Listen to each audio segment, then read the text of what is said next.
साथियों नमस्कार, स्वागत है आपका एक और इस नई वीडियो में और आप देख रहे हैं बिग इंडिया टीवी। दिल्ली का विधानसभा चुनाव बेहद नज़दीक है, ये आप सभी लोग जानते हैं। और बहुजन सुप्रीमो मायावती जी ने दिल्ली के विधानसभा चुनाव में अपने 69 यानी कि 69 विधानसभा सीटों पर प्रत्याशी मैदान में उतारे हैं। और मायावती जी की पार्टी बहुजनों की पार्टी बीएसपी अपने दम पर अकेले ही दिल्ली के विधानसभा चुनावी मैदान में उतरी है। लेकिन इसी बीच एक बड़ी खबर आ रही है जो आपको बताना बेहद ज़रूरी है। साथियों, पहले मैं आपको बताना चाहूँगा, खबर राजस्थान से है। राजस्थान से ब्रेकिंग खबर है और इसके बाद मैं आपको बताऊँगा कि दिल्ली के अंदर बहुजन समाज की एक युवा नेता जिनका नाम रेखा रानी है, आपने इनको देखा भी होगा, पिछले कई महीने से आप इनको देख रहे होंगे। इन्होंने आज चंद्रशेखर रावण भीम आर्मी चीफ को लेकर बहुत बड़ा खुलासा किया है और वो खुलासा क्या है आप देखेगा इस वीडियो में। पहले मैं आपको बताऊं, राजस्थान से जो बड़ी खबर अभी अभी आई है। राजस्थान में पिछले कई महीनों से लगातार डिमांड उठ रही थी, लगातार आवाजें आ रही थी बीएसपी के समर्थकों की, कार्यकर्ताओं की, वोटरों की, कि जो वहाँ के प्रदेश अध्यक्ष है भगवान सिंह बाबा, वो पार्टी में सही से कार्य नहीं कर रहे हैं, अपनी जिम्मेदारियों को पूरी तरह वो नहीं निभा पा रहे हैं और इसलिए उनके बदले की लगातार डिमांड आ रही थी।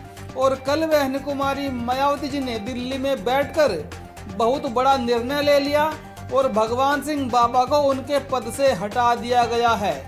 जी हाँ, राजस्थान के प्रदेश अध्यक्ष भगवान सिंह बाबा अब राजस्थान के प्रदेश उपाध्यक्ष हो चुके हैं और प्रदेश अध्यक्ष के पद से उनको बीएसपी ने हटा दिया है।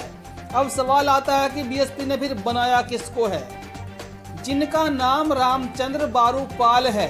और रामचंद्र बारूपाल को राजस्थान का नया प्रदेश अध्यक्ष बनाया गया है। और इसी के साथ साथ राजस्थान में जो बीएसपी के एकमात्र सांसद है, राज्यसभा सांसद रामजी गौतम, उनको बड़ी जिम्मेदारी देकर राजस्थान का प्रभारी भी बना दिया गया है। और उसी के साथ जोन प्रभारी रामवीर सिंह बोध को बनाया गया है। और अब मैं आपको बताऊंगा, दिल्ली के चुनाव प्रचार के दौरान बसपा की एकमात्र दिग्गज नेता रेखा रानी, जो दिल्ली के चुनाव प्रचार में तन मन धन से रात दिन लगी है, उन्होंने भीम आर्मी चीफ को लेकर बहुत बड़ा खुलासा किया है। उनका साफ साफ कहना है कि अगर हमारे समाज के, बहुजन समाज के वोटर या लोग ऐसे ही बढ़ते रहे तो इससे समाज का भला होगा या फिर नुकसान होगा। जिस तरीके से आज वर्तमान में दो धड़ों में बहुजन समाज बट गया है, एक भीम आर्मी की तरफ चला गया, एक बीएसपी की तरफ चला गया। जो आज का युवा है उसको बहुजन समाज पार्टी के बारे में कुछ पता नहीं है कि बसपा सुप्रीमो कितनी कद्दावर नेता है। उन्होंने कहा कि हमको युवाओं को बताना चाहिए कि बीएसपी का राज कैसा था, बीएसपी के राज में क्या क्या कार्य हुए हैं। उन्होंने ये भी कहा कि अगर कल कोई तीसरा नेता समाज में खड़ा हो गया नीला झंडा लेकर, क्या समाज उसकी तरफ भी जाएगा? ये लोग समाज को बांटने के लिए आते हैं, हर नीला झंडे वाला बहुजनों का हितैषी नहीं होता। और उन्होंने चंद्रशेखर रावण को बहरूपिया बताया है कि चंद्रशेखर रावण समाज का बहरूपिया है, ये समाज को तोड़ने के लिए आया है।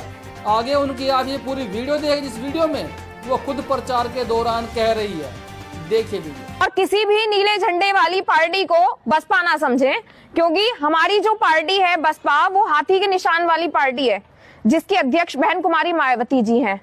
तो बस यही मेरा आप सभी के लिए मैसेज है, क्योंकि हमारे युवाओं से सबसे ज्यादा खतरा बनने लगा है अब, क्योंकि युवा जो है वर्तमान में जी रहा है, उसे पुराना इतिहास नहीं पता और हमें सारी पुरानी जानकारी अर्जित करनी पड़ेगी।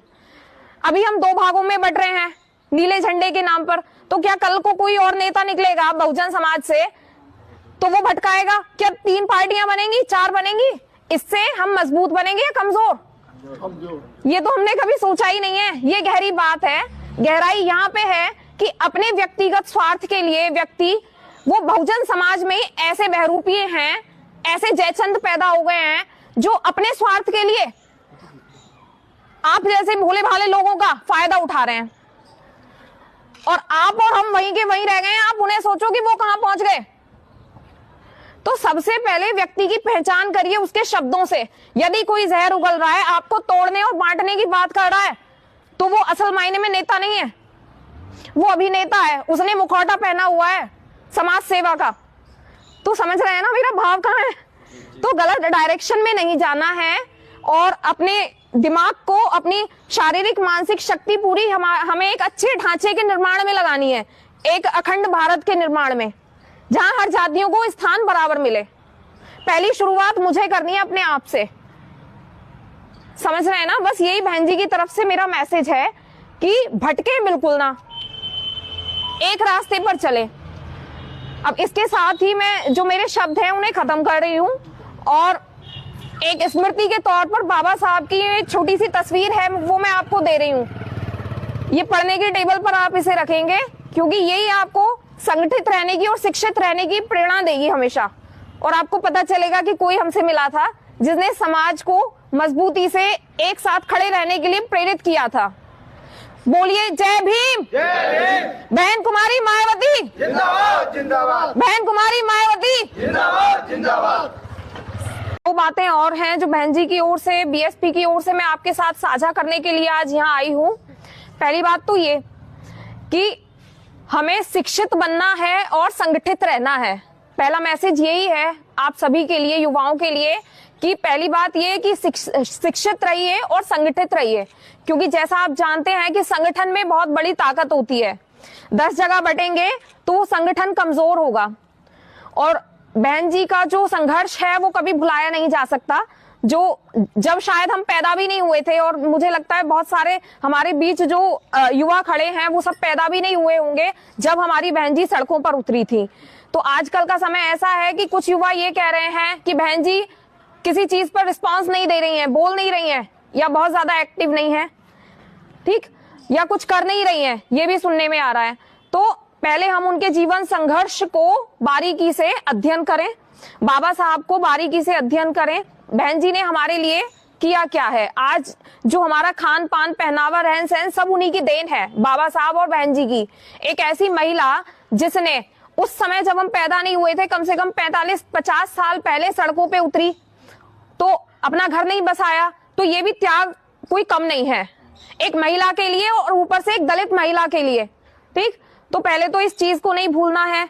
कोई हवाई बातें करके, समाज को तोड़ के, जहर उगल के, सभी जाति बरादरियों से नफरत पैदा करके और हमें भटकाने का काम करे। कोई भी नीला झंडा लेकर, गले में नीला पटका डालकर ये कहे कि मैं तुम्हारे लिए लड़ूंगा, तो वो उसे नेता मत समझो, वो अभिनेता है। जो असली नेता है वो कभी तुम्हें तोड़ने का, बांटने का काम नहीं करेगा, उसकी जबान पर कभी जहर नहीं होगा। समझ रहे हैं ना।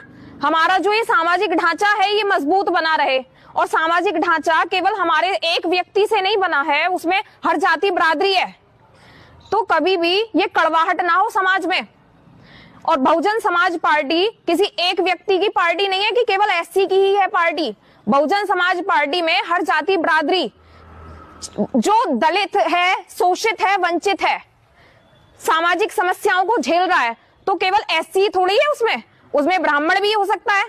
तो उनके लिए क्या हम लड़ेंगे नहीं? उसमें जाट भी हो सकते हैं, ठाकुर भी हो सकते हैं।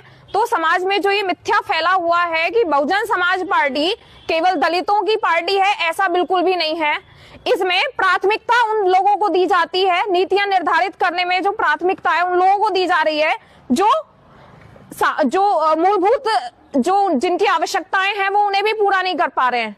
तो वो तो कोई भी हो सकता है, किसी भी जाति का हो सकता है। तो सबसे पहले शिक्षित बने, संगठित बने